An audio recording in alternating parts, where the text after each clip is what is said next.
So here is a video of the interior of the shop.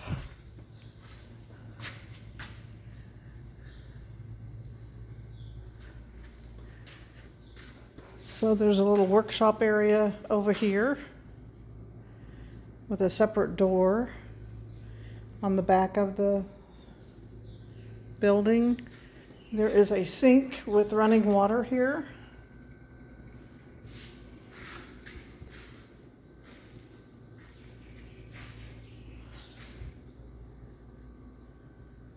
Of course, all the tools will not be staying.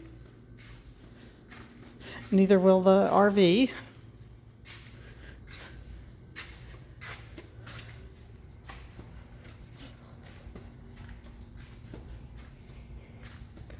So the building is 40 foot long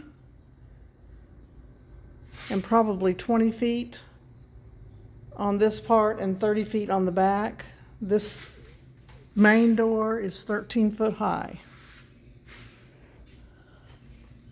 Hope this helps.